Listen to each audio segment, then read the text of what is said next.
Hey guys, all right, camera's right there. I do that all the time, and now I'm going to adjust it. There we go. Adjust it because it was all cattywampus. So I thought what I'd do today is show you a couple more things in my office. So if you've been watching my Nutshell Brainery videos, you know that I shoot here in my main study, if you will. And of course, it has all kinds of bookshelves and knickknacks and so forth. And I've showed you a little bit of this stuff before.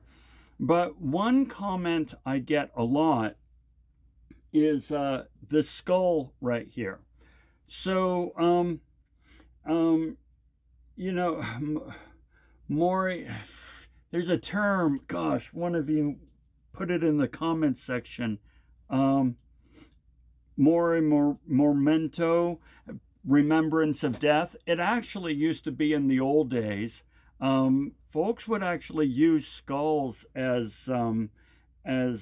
decoration in their home, as reminders of death, memento mori, something like that. I'm going to stop trying to figure it out. You can Google it. That's not exactly what this is. All right, let me explain what this is. So, if you've seen some of these previous little videos and so forth, you know that my wife is a radiological technologist, which is fancy speak for a rad tech. She does the x-rays. So if you need to go in and have your back x-rayed, or your odontoid, which is right in here, connecting the spinal cord, the neck there. Anyway, if you need an x-ray done, she does the x-ray, all right? And she loves skeletons and skulls. You would think that she's like some sort of goth maniac, but she really isn't. She just loves her work, and I think that's awesome, right? So I have this as kind of a reminder of my wife. I know, morbid, right? I'm going to have a skull in my office to remind me of my wife. But to kind of give you an idea of how into this she is, it just occurs to me, this is what I ought to do. Oh, no, we'll turn that one off. Here, come with me for a second. I'll show you what I mean. So I'm going to take you to her studio, all right? She has a workshop, art studio, that sort of thing. So let me take you there, and I'll show you what I mean by somebody who just really loves skeletons and skulls and so forth. And again, it's because of her work. So this is her studio right here, right? This little guy right here comes right in, and then we come along over here, and she made this pillow, right, into the pillow.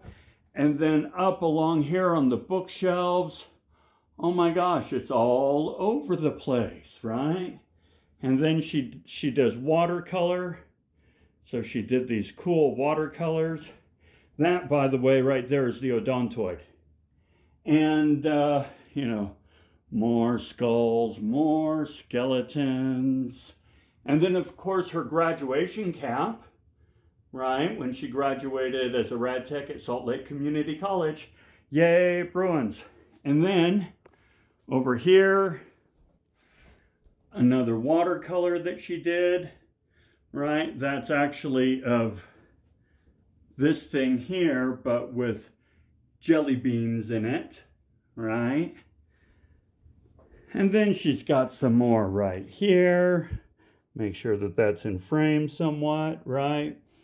And then some more here with all of her diplomas, right? Her bachelor's and her master's. So, as you see, this chick is really into skeletons, really into skulls. And trust me, there's more in here. I just, gosh, they're all over the place. So, that's why I have that in my office. It's kind of a little memento of my wife. So, kind of fun there. All right, everyone, just a quick little intro of my aspect of my studio, but now let's actually do what we're here to do. All right, let's get started. All right, get started indeed. So let's close that out. Hey, hope you all had a fantastic weekend. Everything went well and you got stuff done and you could relax a little bit. I both got stuff done and watched a whole bunch of Batman movies, so, can't be bad. All bad. We also, this weekend, we organized our comics a little bit. Now, yes, Scott, so you noticed it right here. We have right here, this is the first appearance of Rhinoceros, so it's Spider-Man 41. And then back here is the first appearance of Juggernaut. So it's X-Men number 12. So X-Men number 12 is the oldest X-Men we have, I think. I think that's the oldest X-Men that we have. Supposedly they're worth money. I don't know, right? But they're fun. They're fun. We used to collect comics. I mean, we were heavy into it. When we were first few years of marriage, first 10 years of marriage, and we were really, really, really, really foolish. I'm going to talk more about it in a future lecture when we talk about economic bubbles. So we've got thousands and thousands of comics, 8 of which are worth something. These 2 bad boys are worth something, I guess. I don't know. You can look up the value, but it's like, is it really that valuable? I don't know. I have my doubts, right? So, in any case, looks like we have a ton of folks. Whoa, hey, everybody. We've got all kinds of stuff from the previous class up and running. Sorry about that. Didn't get that together. That's all right. You're going to be getting those things here soon enough. As a matter of fact, we're already getting folks coming in and contributing and so forth. So fantastic. Welcome. Hope you had a great weekend. Let's go ahead and get started. So this week on Monday and Wednesday, Monday being today, we're going to talk about the profit motive and laissez-faire. Now, let me explain something. So, building up in this lecture series, we are going to slowly kind of discover capitalism, the elements that go into making capitalism the economic system that it is. There's 5 main elements: profit motive, laissez-faire, free markets,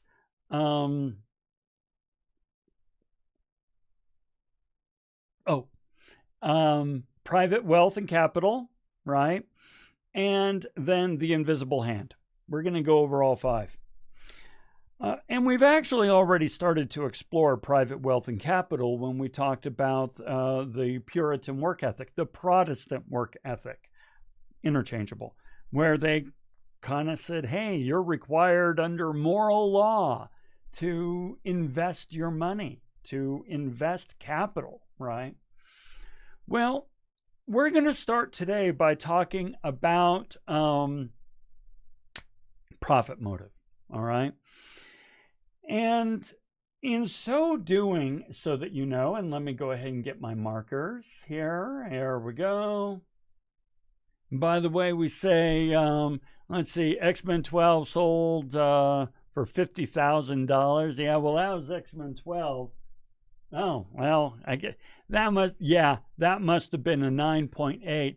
I think I saw one out on eBay not too long ago for like $14,000. There was a 9 or something. This one's in actually really good condition. I have no idea what it is. I don't know that grading system. I go by fine, very fine, things like that. This one's in pretty good condition. Anyway, when we talk about the profit motive, we're actually going to be referring to a lot of the readings, okay? We're going to be referring to not only readings that we've done in the past, but all of the readings for this week in this particular module for those of you who are in the class, which means that both today and Wednesday for our next lecture talking about laissez-faire, we're going to do the same thing. We're kind of combining all the readings because all of them talk about the principles that we need to explore. So just a heads up there. All right, so let's go ahead and get started. Now, here's the thing. I want to set some stage from a previous reading. Now, back when we had a holiday and we didn't do a lecture, some of you probably figured out there were past lectures out there on YouTube that you could reference, and so you were able to find Hellbronner's section there talking about abstract land and abstract capital, or abstract labor as well. Well, since we're talking about the profit motive, it's important that we understand this kind of idea of abstract land and abstract labor, okay? So we're going to do a quick review of this. Now, it says the whole world until the 16th or 17th centuries could not envision the market system for the thoroughly sound reason that land, labor, and capital, the basic agents of production which the market system allocates, did not exist. Okay, so you're like, hold on, land, labor, and capital didn't exist? Well, obviously it existed. Yeah, but watch what he says. Land, labor, and capital, in the sense of soil, human beings, and tools, are of course coexistent with society itself. But the idea of abstract land or abstract labor did not immediately suggest itself to the human mind any more than did the idea of abstract energy or matter. Land, labor, and capital as agents of production, as interpersonal dehumanized economic entities, are as much modern conceptions as the calculus. I'm going to explain what that all means, okay? I'm going to talk about what it means by, well, what's the difference between abstract land and land, or abstract labor and labor, okay? So let's explore this. Let's talk about abstract land, all right? Take, for example, land. As late as the 14th or 15th century, there was no land, at least in the modern sense, of freely saleable rent-producing property.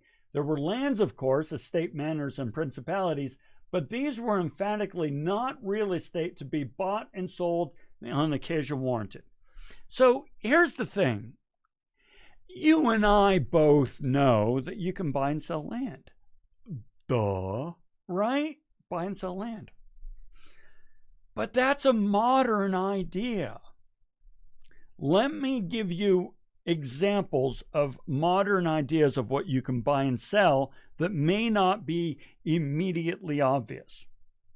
What makes a home valuable? Well, among other things, something that makes a home valuable is the view. So if a home has a really nice view, you can charge more for it. It has more value. On the other hand, if somebody builds and obstructs your view, the value of your home goes down.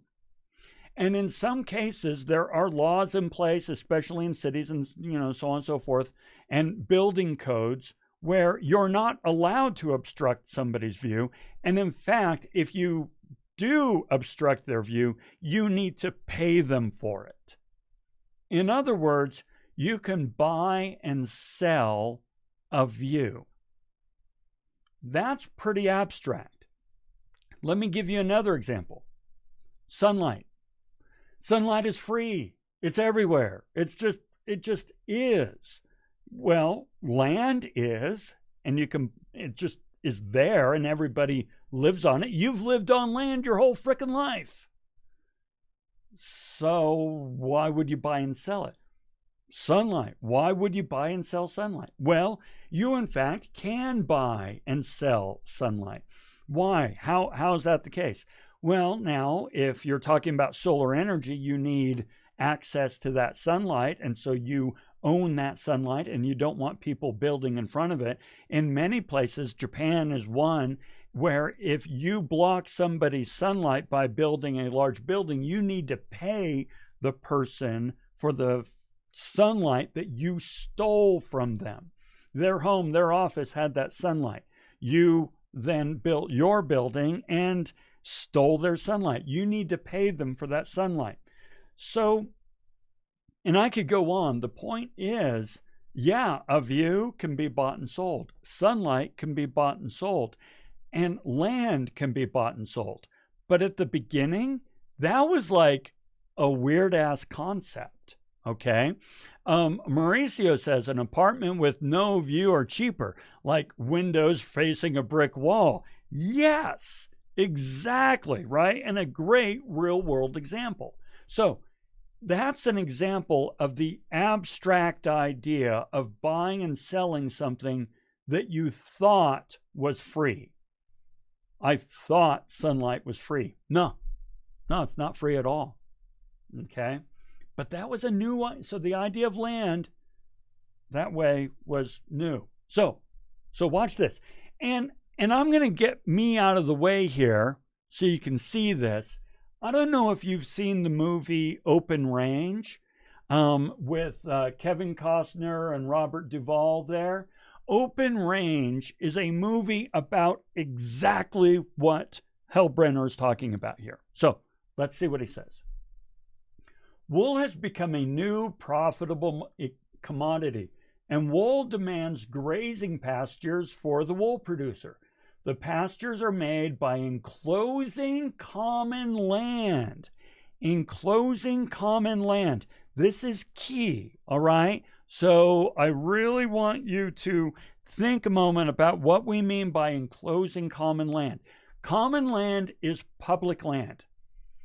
Nobody owns it. Everybody owns it. It's public land. And by the way, you can go off and go camping for free on public land. It's public, right? We have huge swaths of public land in this country. And so anybody can use it. And they are enclosing it. They're putting fences around. Okay, so let's come back here.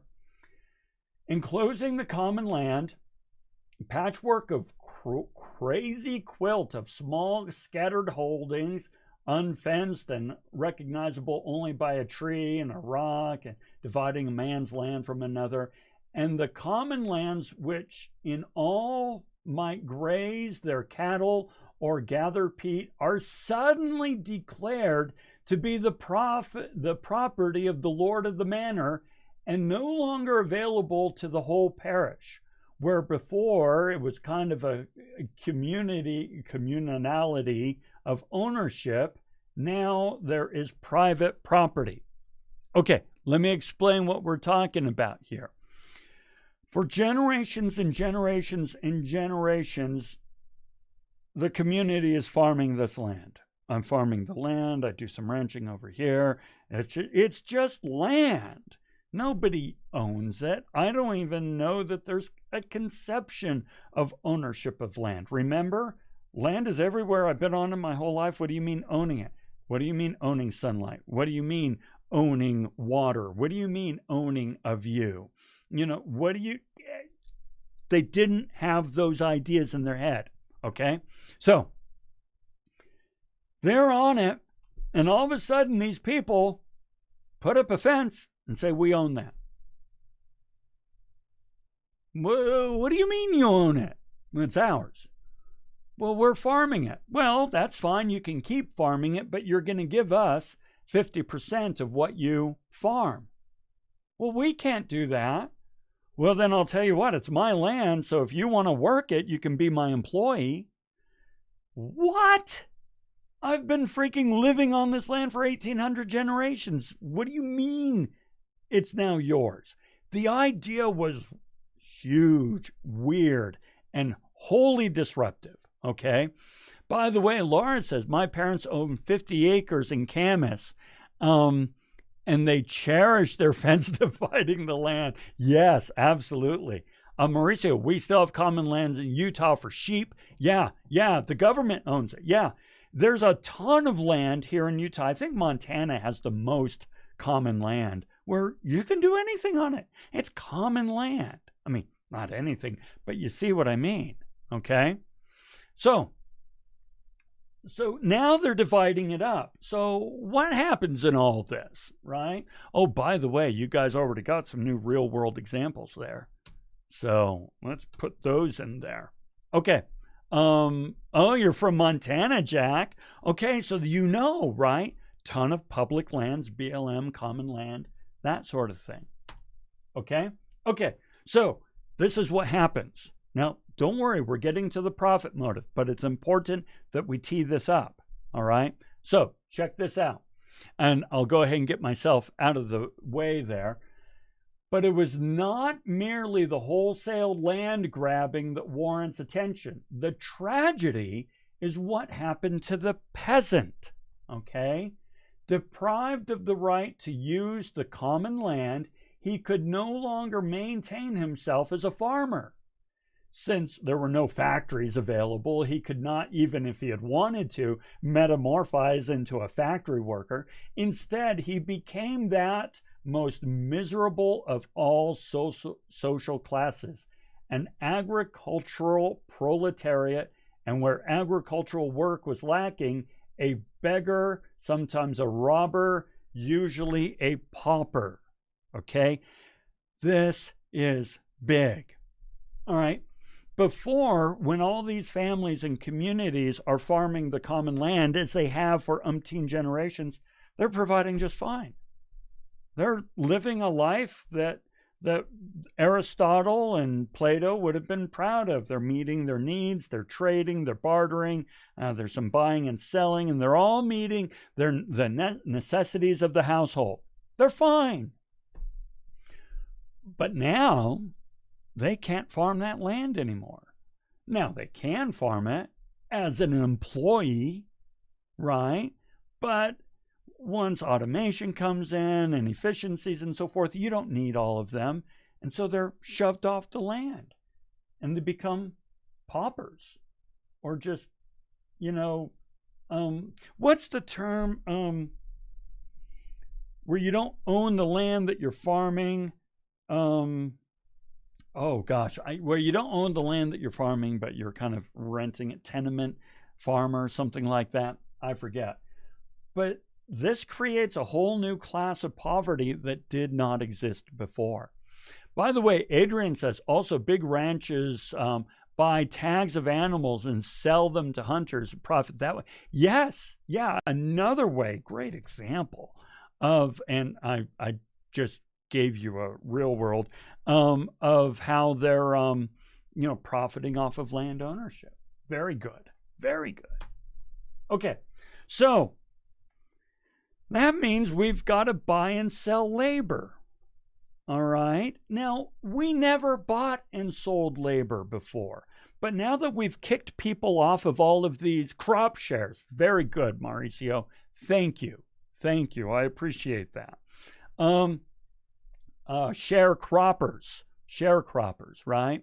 Sharecroppers, that's it. So people are no longer farming the land. They're paupers, they're tenement, they're sharecroppers and so forth. So we can now buy and sell labor. Now, this is a new idea. Okay, let's talk about how we used, what do you mean buying and sell labor is a new idea? Let's talk about how we used to do it in the past. All right, there were really three main ways that we got work done in our community. All right, one of them is called custom, right?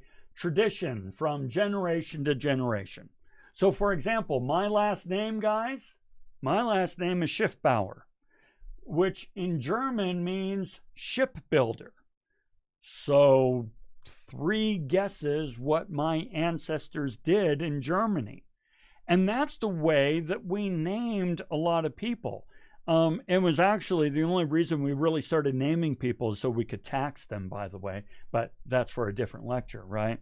But we would name people based on their profession in their region. So if you've ever wondered why there are so many Smiths out there with the last name Smith, it's because every community needed a smith, a blacksmith, a leathersmith. So, you've heard of tanner as a name. Well, that's a leather tannery, right?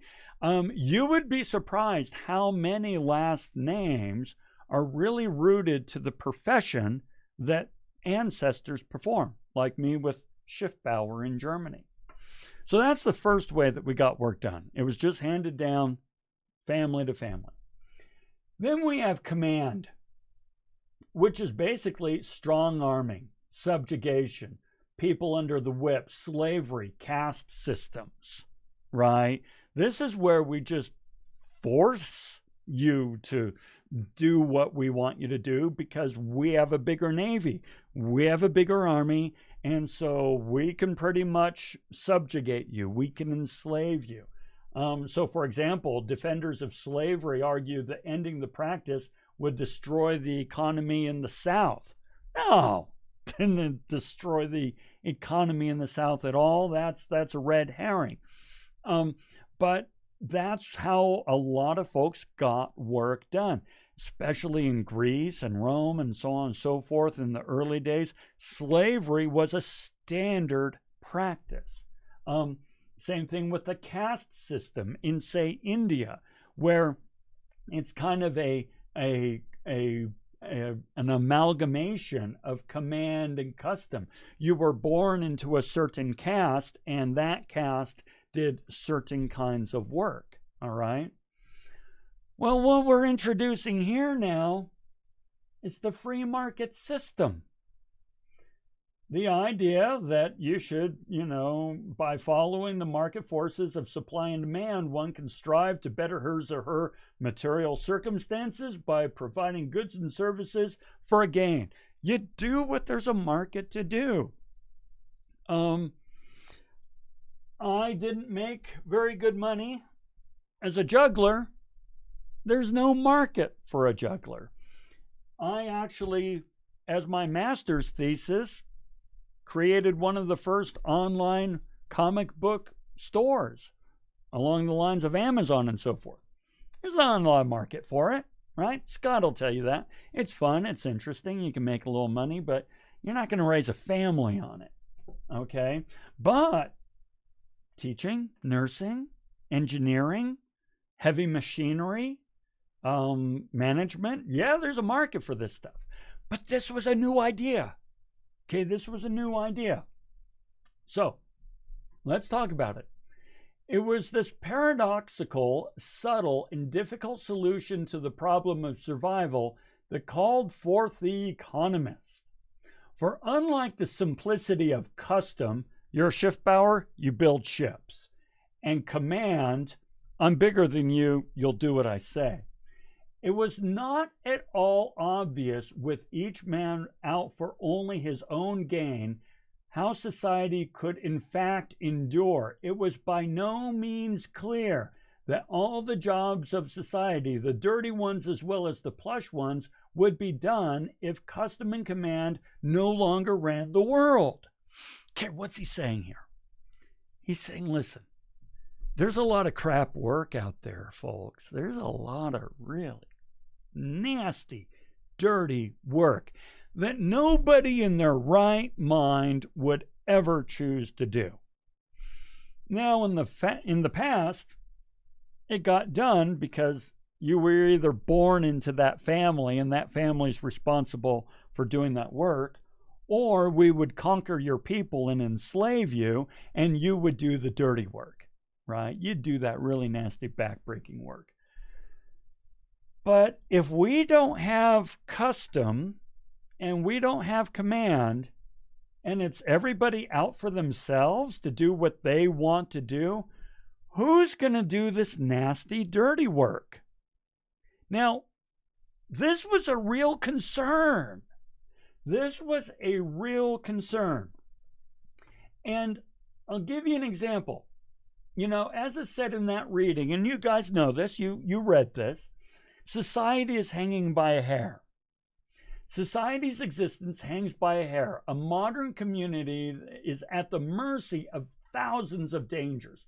If its farmers should fail to plant enough crops, if its railroad men should take it into their heads to become bookkeepers, or if its bookkeepers should decide to become railroad men, if too few should offer their services as miners, puddlers of steel, candidates for engineering and degrees, in a world, if any of 1,000 intertwined tasks of society should fail to get done, industrial life would soon become hopelessly disorganized.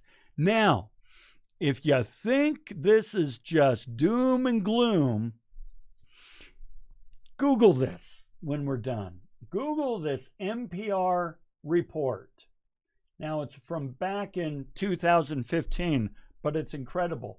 In Lebanon, calls for more protests as police push back demonstrators. Lebanon went through a revolution.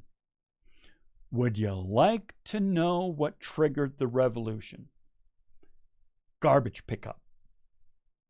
Garbage pickup. They stopped picking up the garbage. And that led to one thing, to another thing, to another thing. And lo and behold, Lebanon, one of the greatest cities out in the Middle East, the Paris of the Middle East, falls to its feet, to its knees, because of garbage pickup. So society is hanging by a thread, and it kind of freaks everyone out. All right, so what does that mean for us? And let me make sure that I didn't skip a slide here. No, we're good. So, what's going to cause somebody to do the dirty work? Why are you going to sign up to do the crap work? Well, the profit motive. All right, let's first define the profit motive. A moral concept that personal gain is good. The idea that each man not only may, but should constantly strive to better his material lot. Now, I'm going to come back to that in a moment, but let's read this from Hellbrunner. The profit motive, as we know it, is as old as modern man. Even today, the notion of gain for gain's sake is foreign to a large population, portion of the world's population. The idea is this is a relatively new concept, all right? But I want to really accentuate something here. Constantly strive to better his material lot. Here's the thing about the profit motive. It's never enough. When you wonder, and we're going to talk about the profit motive a lot in this lecture series and so forth. Profit motive, and I hope that's typing. Yep. It's never enough. How much money do you need? More. How much room do you need in your house? More. How nice of a car do you need? Nicer. How much more free time do you need? More. How much more job security and financial security do you need? More. How much do you want to travel? More. It's never enough. Okay? Here's something I'd like to explore with you. All right? And I know I'm not on my mic, on my lav mic, so this may not work quite as well. But here's something that I have found in my own life, okay, is there's where you are materially, okay, you're over there. There's where you are materially and where you want to be. Now, you guys want to be more. That's why you're in school. That's why you're gaining skills, things like that, right? You want more, right? And as Mario says, I want unlimited wants with unlimited resources. Yeah, you always want more. Now, here's the thing. It's really tempting to think, well, as I grow, I will eventually intersect with that point where my resources and my income match what I want. But that's not the way it works, my friends. Because as this line goes up in parallel. You're never satisfied. Now, I want to clarify something real quick. Maybe you are. There's plenty of people in the world who are able to attain a certain level and they're like, I'm satisfied, I'm good. And by the way, good for them, really. But for the most part, the profit motive drives us to continually push forward. And that's why constant progression and incremental improvement and so on and so forth, it's a big deal to us. We are driven as a society and as an economy to constantly push forward. We want everything to keep going up. Okay? So, coming back over here, now let's talk about, Laura says, by the way, I don't know if it's necessarily greed if you're working hard to get there. Okay? So, first of all, awesome comment, new contributor, and Mauricio is on board with you there. Interesting thing, I didn't call it greed, but remember, we grew up in a Judeo-Christian society, many of us, and we grew up in the Protestant work ethic. And so we have this kind of immediate knee-jerk, that's an elbow. We have a knee-jerk response to the idea of wanting more. And we think it's greed because we've been bred to think this way. And in point of fact, it may in fact be greed. But there's a really good speech. You got to Google the speech of Gecko from the movie Wall Street. Gecko. I forget how to spell his name, Gecko. Don't worry, I'm writing all this down here. And just greed is good. This is a really interesting scene from the movie. Now, I want to be clear. Gecko, the guy who's giving this speech of greed is good, is the antagonist. He's the bad guy. He is the bad guy, and he's really, really, really bad. But he gives this amazing speech about how greed is good. And he even at one point says greed, for a lack of a better term, is good. And I find it so interesting that he says, for lack of a better term. What he's saying by that is, I recognize that we have a social phobia of the term greed, that the word greed is imbued with so much negative moral connotation that I wish we could find a better word than greed, because greed is imbued with so much negativity. But I can't think of one. Greed, for lack of a better word, is good. Laura says, my husband's family think it is greedy to always want to do better so I can better my family. I think I'm just, I think I'm just willing to work hard to get, where I want to be.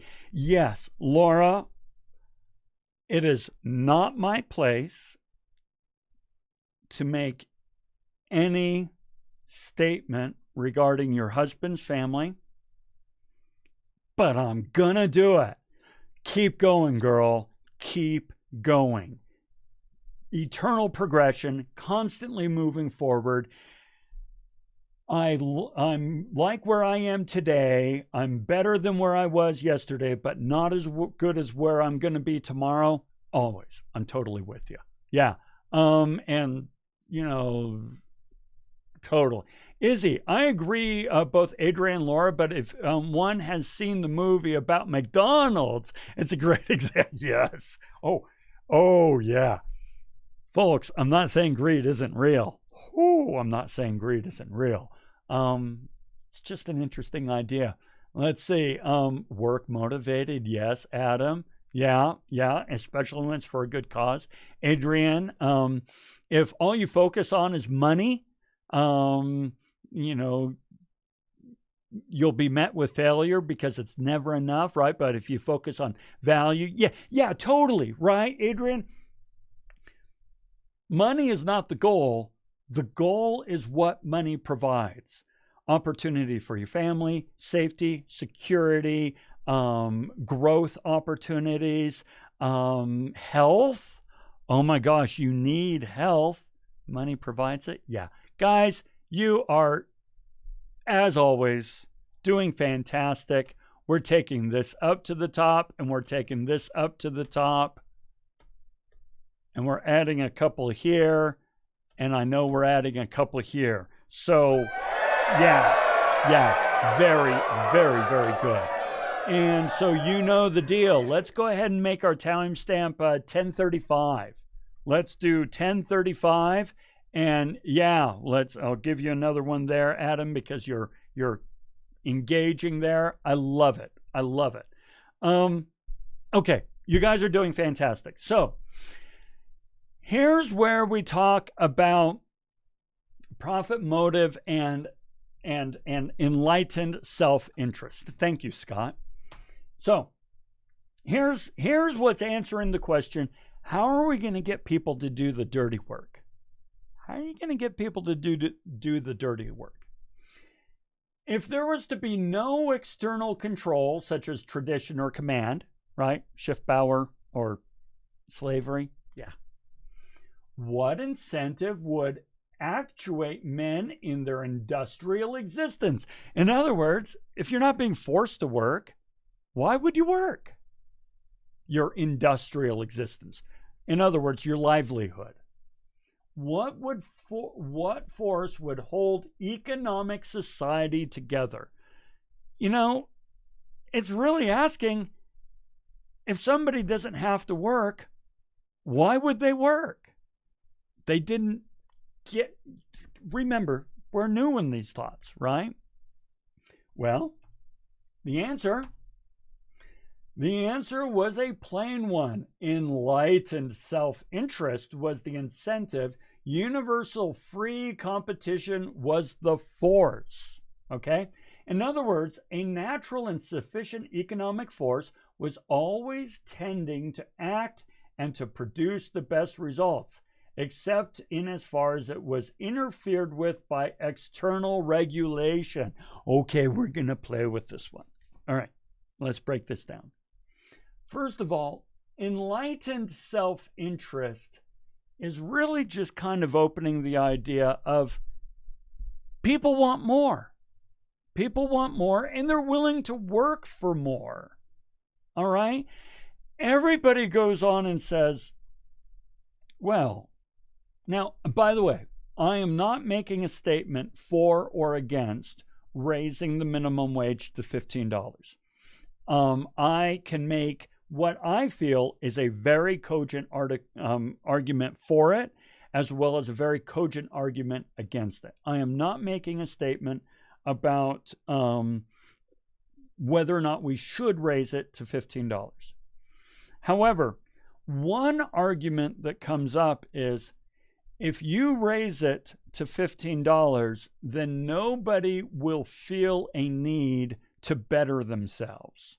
They'll have $15 an hour, and they will never feel a force, a function to do better, to earn more, to go to school, to get a skill. They're just going to become lazy at $15 an hour. The profit motive theory rejects this. The profit motive theory says people always want more. And they're willing to work to get more in a competitive environment if they see a path to it. Okay? So it's a natural force. So long as you do not get in the way with external regulation, which is laissez-faire, which we'll talk more about on Wednesday. By the way, Adrian says also, yes, Laura, keep killing it and strive to be the most, totally, Adrian. And Laura, yes. I mean, I can go freaking nuts about this sort of thing. All right. So my wife, as you saw from the beginning thingamajigger, I'm going to show her age. She's 55 years old. We're the same age. All right. So she's 55 and just earned her master's. Does she need a master's? No. Am I proud as hell of her for getting that? You better believe it. And now she's talking more certifications and more degrees. You should always push to go forward. Never rest on what? Everything's being provided for you. Just stay home and clean the kitchen. The bleepity bleep bleep bleep to that. Okay. Yes. Yeah. Totally getting a master's. Yeah. She's awesome. She's amazing. So I see a lot more interaction. Thank you for chiming in there, Adrian. Real world examples. Excellent. Okay, let's keep going. All right. So, and I'm going to get out of the way for this one because I want you to see my dear papa. All right. So, enlightened self-interest. Continuing on. If a man wishes to earn wages, to receive payment, he must observe what work another man wants done, what goods another man desires, and offer to do that work or furnish those goods so that the other man may be willing to remunerate him, in other words, pay him. In this way, both obtain what they want, and if all others are similarly occupied, all wants will be satisfied as far as practicable. Okay, what does that mean? Well, this is my father right here, about 100 years ago. And back in the day, he owned a bed and breakfast in Telluride, Colorado, called the Johnstone Inn. And that's a picture of it. This is a newspaper article. Boy, what's the date? I don't see the date on this. Well, March 11th. This is old. And my father, and you're going to learn more about him later on.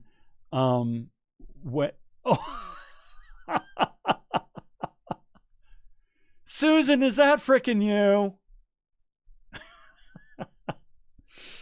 Okay, everyone, we are now taking this all the way to the max in honor of, I think my wife just joined us in, that's Susan.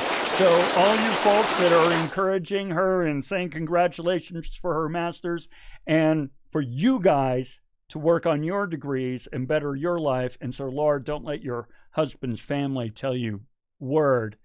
Looks like she just joined us. Okay, so let's come back to this. Yeah, double Monday points. That's right. That's right. So my father owned this bed and breakfast, and he's a pragmatist. He's a pragmatist of the umpteenth degree, all right? And he says, hey, listen. Life's not complicated, all right? He says, I have this bed and breakfast, and I need somebody to change the sheets, to wash the clothes, to make the breakfast, to clean things up. I need someone to do that. You're in Telluride, you need a ski pass. That is the only reason you're in Telluride. So you need a ski pass, you need a place to stay, you need some food, maybe some medical bills paid whenever you break your leg. I'll tell you what. You come to my inn, you change the sheets, you clean things up, you take care of the place, and I'll pay you money so you can get a ski pass, have a place to live, get some medical, you'll be good. This is, to him, the world is that simple. He's really a pragmatist, right? And that's exactly what Cheney is talking about here. Listen, you figure out what this dude needs, he'll figure out what you need, you trade, everybody's happy. And if everybody does this, everything will be handled. So here's the thing. how's the dirty work going to get done? Well, it's going to be because we pay them, right? So here we go. Mine must be, well, we'll come back to this one. Do me a favor, somebody out there, Google, how much does a garbage collector make in Salt Lake County? How much does a garbage collector make in Salt Lake County? I think I sort of know the answer, but let's see what it is. By the way, Laura says, forget my husband's family. I have my husband by my side, and yes, anyone who wants to do better should, and they should never look back. Yes. And so long as you have somebody by your side, your husband, your wife, your partner, close friend, anybody out there, if you have somebody supporting you, that person's your friend and your champion. How much does a garbage collector make in Salt Lake County? I think they started around 45,000. Garbage collector? Yeah, because we got to pay them to do it. But men must be entirely free to act as they think best, to choose what and when and where they will produce. $16 an hour starting out, huh? I thought it was more than that, but I trust you, Mauricio. I do. I think you can get up there pretty quick from what I've heard, but $16 an hour starting out, not as good as I thought, but it's better than, it's twice minimum, right? The best results will be obtained where the greatest freedom exists, and where men may compete with one another, freed from all trammels, limitations, things like that. And sanitation engineer, that's right. At liberty to pay or ask for such wages, to demand or offer such prices, to accept or reject such goods as they can agree upon. If everyone else is equally free, the man who offers the best to his neighbor will be preferred. Okay, this is a preview into laissez-faire, which we'll talk about on Wednesday. Because laissez-faire and free market just says we need to let everybody just do it the way they feel best. Because the free market will make sure that everything is at a market equilibrium, all right? But if you try to force somebody to do something, or if you try to set prices, or if you say you can or cannot do something, then this whole system of enlightened self-interest won't work. Okay? All right. So, on continue. And there you go. That's it. It's all right. That was our preview. I get mixed up on where I am in the presentations.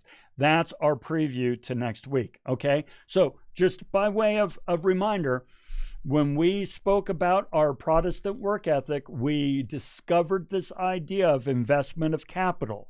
Remember, you're under moral obligation to invest capital. Today, we saw that the profit motive, never enough. That's the second ingredient with capitalism. And on Wednesday, we'll do the third, laissez-faire, okay? Yes, Laura, you're absolutely right. Tremendous discussion today. You guys hit all 10s, okay? You're on fire. And I really appreciate it. I want you to know that it means a lot to me when you participate like this. And so thank you. Thank you very much. Yeah, I should keep switching out my wall, right, Scott? I'll put some others up there as well. So, yeah, fun stuff. All right, everyone. Great job. We'll see you on Wednesday. Have a fantastic rest of your day. And, yeah, we'll see ya.